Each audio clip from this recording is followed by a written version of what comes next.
నమస్కారం I dream ప్రేక్షకులకు స్వాగతం. ఇవాళ మనతో పాటు ఉన్నారు ఆధ్యాత్మికవేత్త రమాదేవి గారు. వారితో మాట్లాడి మరిన్ని విషయాలు తెలుసుకుందాం. అమ్మ నమస్కారం. అమ్మ నమస్తే. జై శ్రీకృష్ణ. జై శ్రీకృష్ణ. అమ్మ, భోగి గురించి చాలా చక్కగా చెప్పారు. అలానే సంక్రాంతి గురించి కూడా మీ మాటల్లో మా అందరికీ అర్థమయ్యేలా చెప్పారమ్మ. సంక్రాంతి విశిష్టత గురించి, పాటించవలసిన నియమాల గురించి. వీటి రెండిటితో పాటు కనుమకి కూడా అంతే విశిష్టత ఉందనే చెప్పాలమ్మా. కనుమ పండుగ గురించి, కనుమ పండుగ విశిష్టత గురించి మా ప్రేక్షకులకు తెలియచేస్తారా అమ్మ? 2 రోజులు ఏ విధంగా పండగ చేసుకుంటామో కనుమ పండగ రోజు ఇంకా ఎక్కువగా ఉంటుంది పండగ. అసలు పశువుల పండగనే చెప్తారు. పశువుల్ని ఆరాధించేది ఎక్కడా కనిపించదు. పశువుల్ని ఆరాధించేది మనకు మాత్రమే ఆ భాగ్యం. ఎందుకు పశువుల్ని, ఆవుల్ని, ఎద్దుల్ని ఇంటి ముందుకు తీసుకొచ్చి వాటి పశువుల పాకలు శుభ్రం చేసి వాటిని నదుల దగ్గరికి వెళ్ళి శుభ్రంగా స్నానం చేయించి వాటిని అందంగా అలంకరించి వాటి కొమ్ముల్ని షార్ప్ చేస్తారు. ఈ సంక్రాంతికి చేసి పువ్వుల్ని, పసుపు కుంకుమల్ని పెట్టటం, వాటికి నుదుటిన నామం దిద్దితే అసలు ఆ వెంకటేశ్వర స్వామి ఆ రూపంలో వచ్చాడా, ఆ పరమేశ్వరుడే వచ్చాడా అన్నంత అందంగా ఉంటాయి అవి.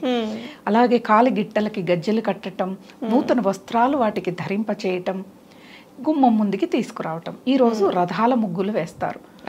ఎందుకంటే రథాలు తిరుగుతాయి, రథాల ముగ్గులు వేయాలని కనుమ రోజున వేస్తారు.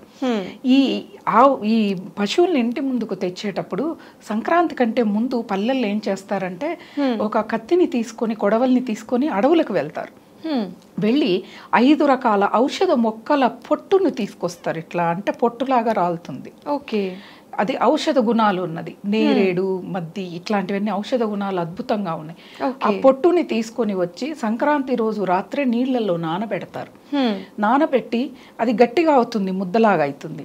అది మేకలు, గొర్రెలు తినేస్తాయి పెడితే, కానీ ఈ ఎద్దులు తినవు. వాటికి అది రుచించదు. అప్పుడు ఏం చేస్తారంటే నోటిని తెరిచి ఈ ముద్దని లోపలికేస్తే అది మింగేస్తుంది.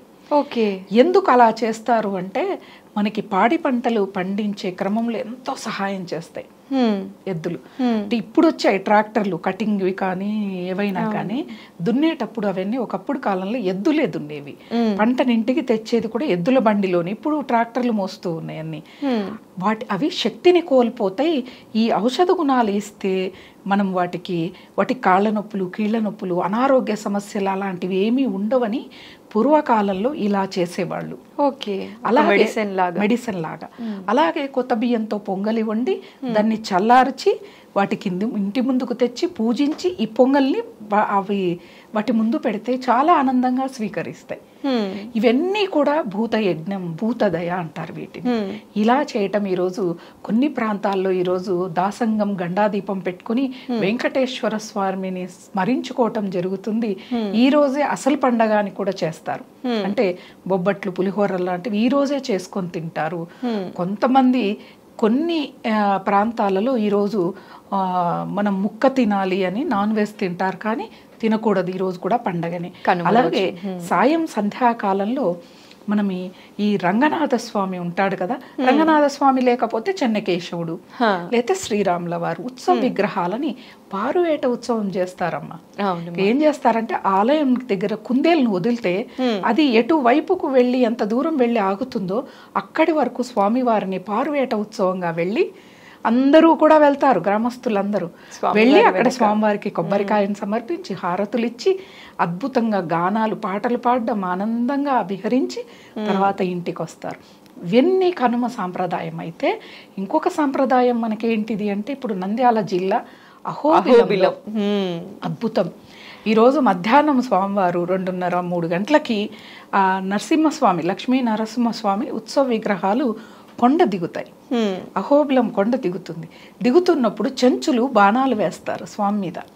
ఏంటిది దీనికి అర్థము అంటే స్వామివారు ఆయన వివాహానికి ఆహ్వానించటానికి ఆయనే స్వయంగా కిందికి దిగి ఊరూరా తిరిగి ఆహ్వానం ఇచ్చి వెళ్తాడనేది ఇక్కడ సాంప్రదాయం. ఈ చెంచులు ఎందుకు బాణాలు వేస్తారు అంటే చెంచు లక్ష్మిని ఆయన వివాహం చేసుకుంది. అవునా, మా ఆడపిల్లను నువ్వు ఎత్తుకెళ్ళి వివాహం చేసుకుంటావా, గాంధర్వ వివాహం అని వాళ్ళు బాణాలు అంటే పూల బాణాలని సంధిస్తారు.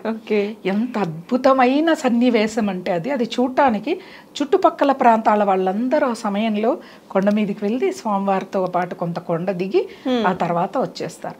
ప్రతి ఊరూర తిరునాళ్ళు జరుగుతాయి. అక్కడ ఉన్న ఆ ప్రాంతంలో ఉన్న ఆ ఊర్లన్నీ కూడా. అంటే ఏ ఊర్లో తిరునాళ్ళ జరుగుతుందో ఆ ఊళ్ళోని వాళ్ళందరూ ఆడపడుచులని అల్లుళ్ళని ఆహ్వానించి ఆయన దిగిన తర్వాత, అంటే కనుమ రోజే తిరునాళ్ళని కదా, ఆ మరుసటి రోజు నుంచి మొదలవుతాయి. ఆడ పిలుచుకొని ఆ వాళ్ళ వీధికి, వాళ్ళ ఇంటి ముందుకు ఏ రోజు వస్తుందో తెలుస్తుంది కదా, ఆ రోజు పండుగని చేస్తారు. ఇంట్లో బొబ్బట్లు, పులిహోరలు, పిండి వంటలన్నీ చేసుకొని స్వామివారికి కొబ్బరికాయను సమర్పించి, ఎంత అక్కడ ఆ సన్నివేశం చూస్తే అసలు ఒకలాంటి ఆనందం. ఎన్ని సాంప్రదాయం వెనక ఉన్న రహస్యాలు ఎన్ని, ఆ మాట అనుకుంటే, ఈ సన్నివేశం తలుచుకుంటే ఒక ఆనందం, పులకింత, ఇవన్నీ కూడా మనకి కలుగుతాయి అన్నమాట. ఎన్నో అద్భుతాలు. స్వామివారు వస్తారు, ఏదో తిరునాళ్ళ జరుగుతుందని మాత్రమే తెలుస్తుంది, కానీ ఆయన మనందరినీ పిలవటానికి చూడండి, భగవంతుడే భక్తుల దగ్గరికి అన్నట్టుగా ఆయన వివాహానికి ఆయనే వస్తాడు, పెళ్లి పిలవటానికి. నా పెళ్లికి రండి అని. నిజంగా ఆయన కళ్యాణం జరిగే రోజు ఊరూరా తిరిగి, ఎప్పుడైతే ఆయన మళ్ళీ కొండెక్కుతాడో ఆ తర్వాత కళ్యాణం జరిగితే ఆ ప్రాంత వాసులందరూ వెళ్తారు. స్వామి వచ్చి పిలిచాడు కదా, వెళ్ళాలి కదా అని చెప్పని కొంతమంది వస్త్రాలు తీసుకొని వెళ్ళేవాళ్ళు, చదివింపులు చదివించేవాళ్ళు. అంటే ఒక మానవుడికి ఎలా వివాహం జరుగుతుందో అలా వివాహం జరిపించుకుంటాడు స్వామి. అలా ఏమి అసలు ఈ ధర్మం ఏంటిదో, ఈ సాంప్రదాయం ఏంటిదో, ఈ కళ్యాణాలు ఏంటిదో, లోక కళ్యాణాల కోసం వాళ్ళు కళ్యాణాలు చేయించుకుంటారు. నిత్య కళ్యాణాలు జరిగే ఆలయాలు ఉన్నాయి. అలాగే సంవత్సరానికి ఒకసారి జరిగే కళ్యాణాలు ఉంటాయి. అంటే వాళ్ళకేం ఆనందం కాదు, లోక కళ్యాణం జరుగుతుంది. వాళ్ళ కళ్యాణం జరిగితే అది వీక్షిస్తే మనకు కళ్యాణాలు జరుగుతాయి. అంటే కళ్యాణాలు అంటే వివాహమనే కాదు, మంచి జరగటం, ఆనందదాయకం కళ్యాణం అంటే. అలాంటి ఆనందం మన ఇంట్లో వెళ్ళి విరియాలి అంటే ఇలాంటివి చూడాలి. ఇవి ఎవరైనా మన ఛానల్ వాళ్ళ ఆయన కొండ దిగుతున్నప్పుడు ఈ సాంప్రదాయాన్ని కవర్ చేస్తే చాలా బాగుంటుందని ఎప్పుడు అనుకుంటాను. కానీ అవకాశం నేను కూడా విన్నదే కానీ చూడలేదు. ఆ పక్కనే మా ఊరు ఉంటుంది. ఈసారి వెళ్ళి చూడాలని ఆతృత. లక్ష్మీ నరసింహస్వామి అనుగ్రహం ఎలా ఉంటుందో, ఆయన కరుణించి మనం చూసి అది కూడా కవర్ చేసి ప్రేక్షకులు కూడా చూడాలి అని మనస్ఫూర్తిగా కోరుకోవాలి. అలాంటి అద్భుతమైనదే మనకి సంక్రాంతి అనగానే కోస్తాంధ్రకు వెళితే పందాలు ఎక్కువ, ఎద్దుల పందాలు, కోడి పందాలు, అవన్నీ కూడా ఇవి జీవహింస కిందికి. వాటికి అవి చనిపోవాలని కాదు, చనిపోతాయని నేను అనట్లేదు, హింసనే. ఇప్పుడు ఒక 200 కేజీల రాయిని 300 కేజీల రాయిని కట్టి ఒక ఎద్దుకు కట్టి ఏ ఎద్దు ముందు తీసుకెళ్తుందో దానికి 1 తులం బంగారు, 2 తులాల బంగారు ఇలా ప్రకటించటం, అవి ఇక్కడంతా వాటికి పుండైపోతుందమ్మా వాటిని లాగటంలో. ఒక్కసారి మనకు జరిగితే ఎలా ఉంటుందో ఊహించుకుంటే ఆ పని చేయరు. ఏదైనా నోరు లేని ప్రాణి కదా అని మనం తప్పులు చేస్తూ ఉన్నాం. అవి చేయకూడదు. ఈ కనుమ రోజున జరుగుతాయి. అలాగే జల్లికట్టు జరుగుతుంది తమిళనాడులో కనుమ రోజున మనకి. అది కూడా హింసాత్మకమైనది. మనం పండగ చేసుకునేది హింసని ప్రోత్సహించడం కాదు, పశువుల్ని ఆరాధించే పండగ అంటూ హింసని ప్రోత్సహిస్తున్నాం. కోడి పందాలు, కొన్ని కోళ్ళు చనిపోతాయి. మరుసటి రోజు ముక్కనుమ. కనుమ రోజు అసలు కాకి కూడా ప్రయాణం చేయదు అంటారు. ఎందుకు అని అంటే 2 రోజులు ఈ పండగ పనులలో అలసిపోయి ఉంటారు. కనుమ రోజున విశ్రాంతి తీసుకొని, ఎందుకంటే ఆ రావటంలో అలసిపోయి సొలసిపోయి ఏ యాక్సిడెంట్లో ఏవో చేసుకుంటారు. వెళ్ళకండి, ఈ రోజున ఆనందంగా మీరు విశ్రాంతి తీసుకొని సాయంకాలం పారువేట ఉత్సవం చూసుకొని మరుసటి రోజు వెళ్ళండి అంటారు. ఆ మరుసటి రోజు ముక్కనుమ. ముక్కనుమ అనేది పేరులోనే ఉంది ముక్క అని, అందుకని ముక్కను తినాలి అని అనుకోకూడదు. ముక్కనుమ అంటే పర్యాయ పదం. కనుమ ముక్కనుమ అనేది చాలామంది ఇప్పుడు ముక్కనుమ అంటే పేరులోనే ఉంది కదమ్మా, అందుకని ముక్కలు తింటాం ఈరోజు అని.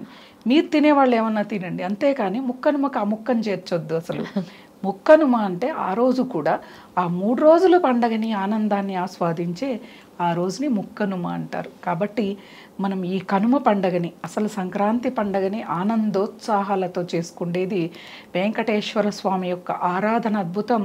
అలాగే సంక్రాంతి రోజున అయ్యప్ప స్వామి యొక్క జ్యోతి దర్శనం అద్భుతం. అది అసలు ఆ దర్శనాన్ని ఎవరు చేసుకుంటారో వాళ్ళకి మరో జన్మ అనేది ఉండదు అని అంటారు. అలాగే ప్రత్యక్షంగా కానీ పరోక్షంగా కానీ ఏది చూసినా మనం ఆ జ్యోతినే దర్శనం చేసుకుంటాం. కాబట్టి అలా ఎన్నో పండగలు, ఎన్నో సాంప్రదాయాలు, వీటన్నిటి వెనక కూడా బలమైన కారణాలు ఉన్నాయి.